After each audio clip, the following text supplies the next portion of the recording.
Aujourd'hui, des informations importantes proviennent du Moyen-Orient. Après l'arrivée des troupes ukrainiennes pour renforcer la défense aérienne locale, les rapports montrent qu'elles ont immédiatement augmenté de manière significative le taux d'interception des drones iraniens. Le ciel au-dessus de 4 États du Golfe a commencé à se fermer progressivement, perturbant les opérations de l'Iran et renforçant son discours contre l'Ukraine. Récemment, l'Ukraine a déployé environ 200 spécialistes dans la lutte contre les drones Shahed aux Émirats arabes unis, au Qatar, en Arabie saoudite et au Koweït. Le président ukrainien Volodymyr Zelensky a indiqué que des résultats concrets avaient déjà été obtenus grâce à la fourniture d'expertise et de soutien opérationnel permettant d'intercepter efficacement les drones Shahed et de limiter l'avantage de l'Iran dans l'utilisation de drones bon marché pour saturer les défenses aériennes locales. Le commandement central des États-Unis a invité des spécialistes ukrainiens au Moyen-Orient pour fournir leur expertise, malgré les déclarations publiques de Donald Trump, suggérant que cette assistance n'était pas nécessaire. Ils ont probablement été déployés sur la base aérienne d'Al-Dafra aux Émirats arabes unis, qui accueille la 381 escadre aérienne expéditionnaire américaine, responsable du renseignement, de la surveillance, du commandement aérien et du ravitaillement en vol, ce qui en fait un élément clé des opérations contre l'Iran. Au Qatar, la base aérienne d'Al-Udeid constitue la plus grande installation militaire américaine au Moyen-Orient, avec environ 10 000 personnels abritant le quartier général avancé du commandement central. La base fonctionne également comme un centre essentiel de commandement, de contrôle, de logistique, de renseignement et de projection de puissance aérienne, soutenant notamment les bombardiers B-52 Stratofortress et Bunlancer, ainsi que les chasseurs Front 5, 22 et F-16. En Arabie saoudite, environ 2300 soldats américains sont stationnés sur 2 bases aériennes, principalement dédiées à la défense aérienne et antimissiles, ainsi qu'au soutien aérien.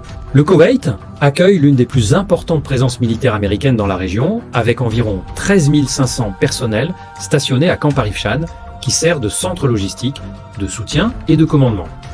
Tandis que la base aérienne, Ali Al-Salem, fonctionne principalement comme centre de transport aérien avec des avions C-130 et C-17.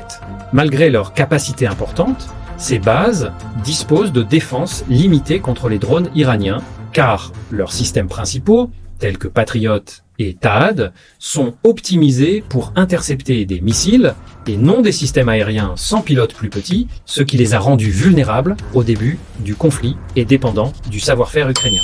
Une fois déployés, les spécialistes ukrainiens ont été surpris par la manière dont les opérations de défense aérienne sont menées dans de nombreuses unités. Un incident début mars au-dessus du Koweït, où 3 avions F-15 ont été abattus par tir ami, a été considéré par les Ukrainiens comme une négligence manifeste plutôt qu'une erreur inévitable. Les analystes attribuent en partie cet incident à des protocoles opérationnels dans lesquels les équipes de défense aérienne abandonnent leur position lors des attaques, laissant des systèmes comme Patriot fonctionner en mode automatique.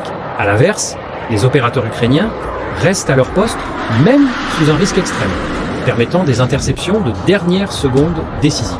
Les forces ukrainiennes ont également mis en avant une utilisation plus efficace des ressources d'interception, notant que certaines unités utilisent des missiles Patriot coûtant au moins 3 millions de dollars, ou des SM 6 à 6 millions contre des drones coûtant jusqu'à 50 000 dollars, ce qui rend cette approche non viable. Dans un cas, 8 missiles Patriot ont été utilisés contre une seule cible, tandis que l'Ukraine limite généralement les tirs à 1 ou 2 missiles. À la place, l'Ukraine utilise de plus en plus des drones intercepteurs à bas coût d'environ 2000 dollars, produits en grande quantité. Les conseillers ukrainiens ont également souligné des vulnérabilités liées aux radars fixes laissés sans camouflage, devenant des cibles faciles, avec un exemple d'un radar détruit après être resté immobile pendant des semaines, malgré sa visibilité sur les images satellites. Les Ukrainiens privilégient au contraire la mobilité, la dissimulation et la protection active des systèmes clés.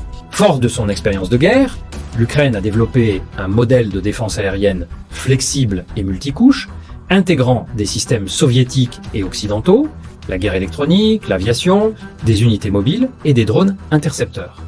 Cette approche met l'accent sur la flexibilité, l'efficacité des coups et le contrôle humain dans les moments critiques. Dans l'ensemble, ces exemples montrent à quel point l'expertise ukrainienne est cruciale même pour des pays disposant de ressources supérieures. Ces faiblesses en matière de défense contre les drones peuvent être corrigées grâce aux spécialistes ukrainiens actuellement actifs au Moyen-Orient. Grâce à sa technologie avancée et à son industrie de défense, l'Ukraine devient un acteur important sur la scène mondiale. Faites-nous savoir ce que vous pensez de cette situation dans les commentaires et n'oubliez pas de liker, de vous abonner et d'activer la cloche pour ne rien manquer des prochaines actualités.